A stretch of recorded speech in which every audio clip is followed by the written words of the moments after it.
Yeah, so right now I'm renting this plane for my flight school. And renting's great and all, but there are some limitations. At this school, it's pretty busy, so you have to book everything a month in advance, and you only really get like an hour and a half of flight time. So that is kind of limiting to what you can do.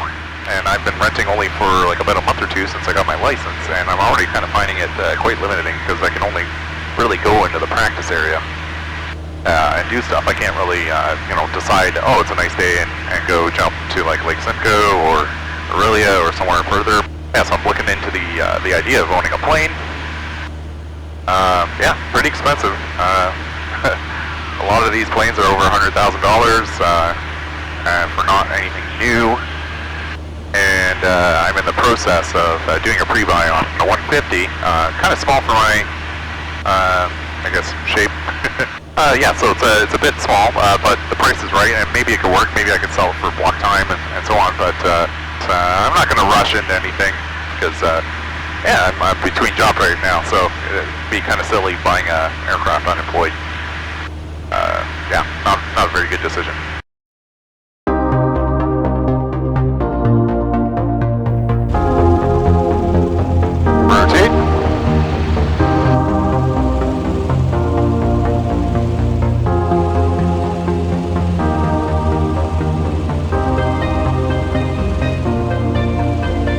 Traffic from the 150 Golf Uniform Victor Hotel, entering downwind for runway 13.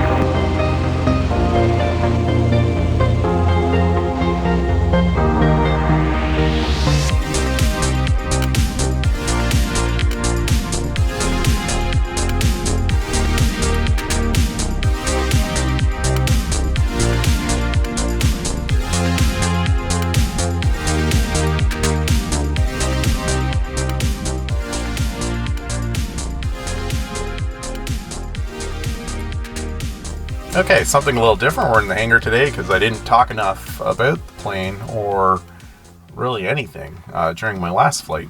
And today is kind of a nasty day, so we're just going to talk parked in the plane here. So just to introduce the plane, this is a Cessna 150M. It's a 1977 model.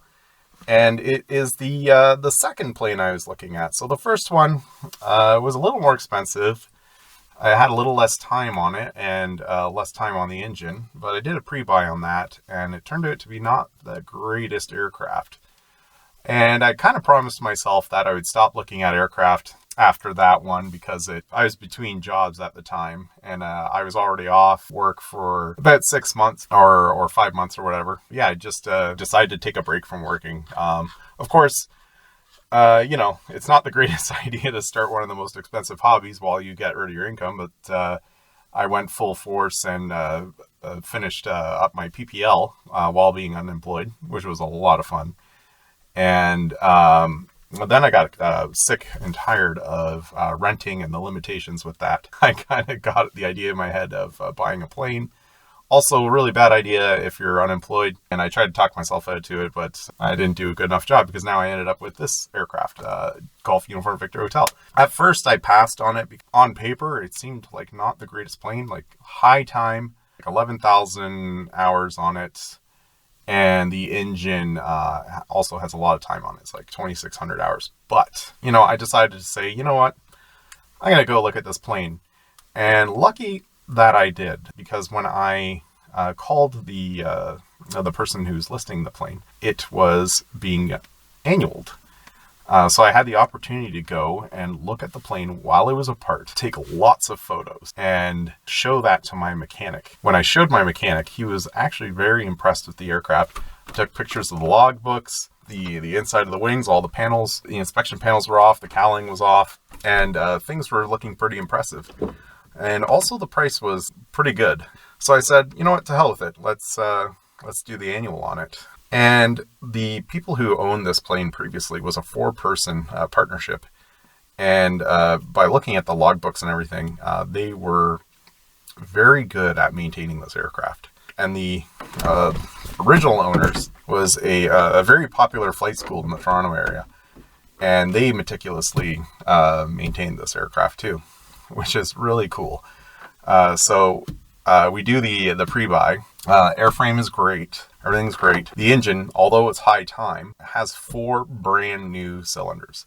So when I bought this aircraft, it only had 25 hours on the cylinders, which is incredible. And for the bottom end, the case was split about 1,200 hours ago, and parts were replaced. So it's kind of like a 12 to 1,600 hour engine rather than a 2,600 hour engine, which is great. Even though that's like near or the TBO or above it, these O200 engines have been known to go 2 or 3 times more than the TBO, and with new cylinders and replaced parts in the bottom end. So basically the crankcase was split, and when you're in there, you're going to do work on the engine. So it's not a full rebuild, but the engine is in great shape. And oil analysis and everything was coming back great for this aircraft. So I made the offer. They accepted the offer, and then I'm like, wow, okay. I just bought a plane, and I don't have a job.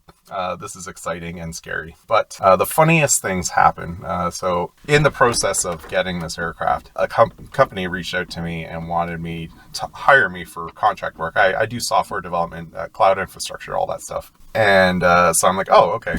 They originally wanted me for 4 weeks to help build some infrastructure. So I signed that. And I'm like, oh, it's a bummer that my first day is also the first day first nice day I'd be able to fly this plane. I got it on the Friday. My first day of work was the Monday, and the Monday just happened to be the only nice day for the whole week, which was like painful. So I bought the plane, and I worked those 4 weeks. And since then, the client has been asking to extend the contract to do more work. And I said, you know what? Let's do it. It's a winter time. The weather's going to be garbage anyways. Maybe I'll fly around on the weekends. Sure enough, every single day between November and February, we've had nothing but gray skies, low ceilings, seasonally warm temperatures. So I'm up in Ontario, Canada, and we should be getting like -10, almost every day, lots of snow. That's not happening. We're getting above freezing temperatures and fog and low cloud. And there was at one point where there was a news article, and like the Toronto area hasn't seen sun for like 30 or 40 days or something. It was getting really depressing. So like whenever I did have time off, I couldn't fly. And the only like once in a while good days that we had were of course work days. So that was incredibly frustrating. So while I had this plane, I haven't been able to fly it much up until recently. And in this area, the weather is extremely dynamic. I'm just south of the south end of Georgian Bay, which is part of Lake Huron. And a bay is kind of an understatement. This bay is about the same size as Lake Ontario. It's more than 100 miles long, probably 50 or 60 miles wide. I don't know the exact dimensions. It's massive. It creates its own weather. So this airport, Edenvale Aerodrome, is about 10 miles south of that. And we can have, perfectly sunny skies, maybe 20 miles to the east.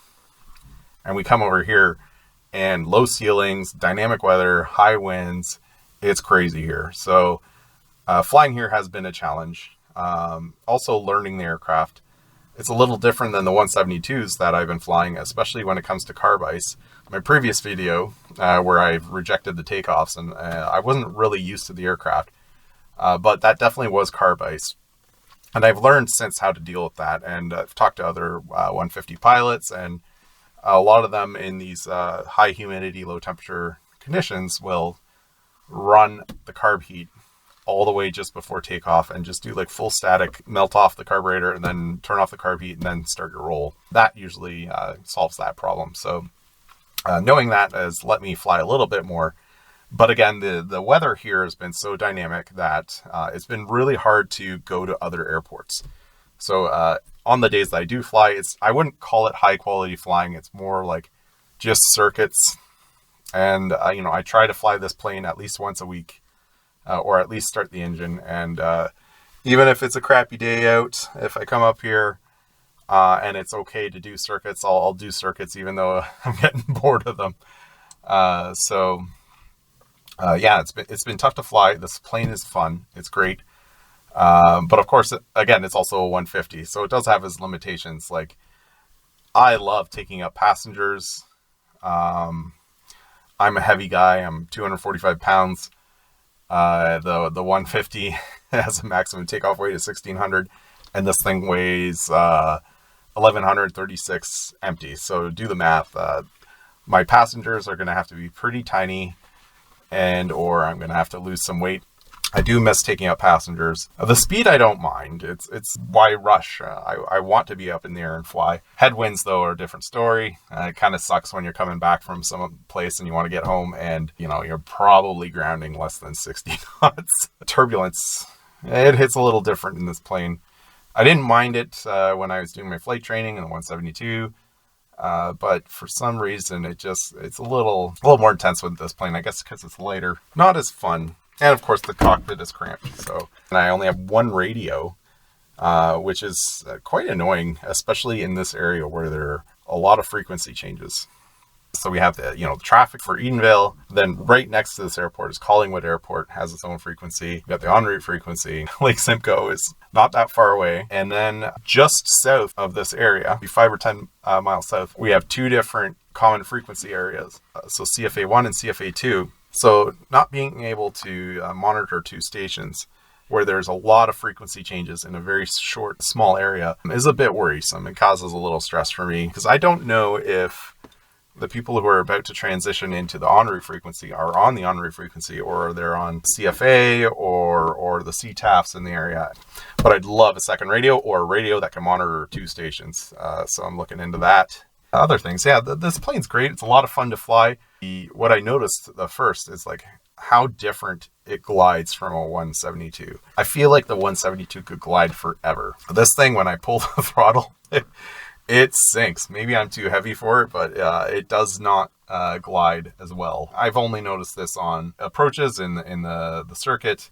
I have not yet been able to do forced approach practice with this aircraft yet, so maybe I'm misjudging it. 40 flaps, holy crap. Does this ever slow down when you hit 40 flaps? A lot of drag, but man, you could land on a dime with this plane. If once you get your energy managed right and the 40 flaps, it's really cool to just like land just past the numbers and hit those brakes and like taxi off the first taxiway, which is like maybe only a few hundred feet from the threshold, it's wild. So yeah, this plane's fun. I'm looking forward to the summer. I'd love to just putt around and try out a bunch of the grass strips in the area. Looking forward to maybe flying up north to go to Perry Sound, where my brother lives, and redo all the air exercises. I haven't done any stalls since my flight test. I really want to get back onto forced approaches, slow flights, and like really shake off the rust of the pilotage. So like flight planning, pencil and paper maps. I want to build that skill before going up to like something like ForeFlight, because I feel like I need to be able to fall back on those skills.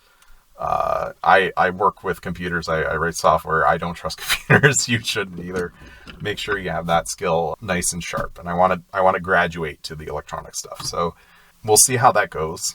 I'm looking forward to better weather, and I'm hoping to take the summer off just to fly again. So we'll see. Hopefully it'll be fun, and I hope you stick around and watch. And if I have anything interesting to share, I'll try to post it. I don't know what this channel will be yet. I don't even know what kind of video format I'm doing yet, or the style.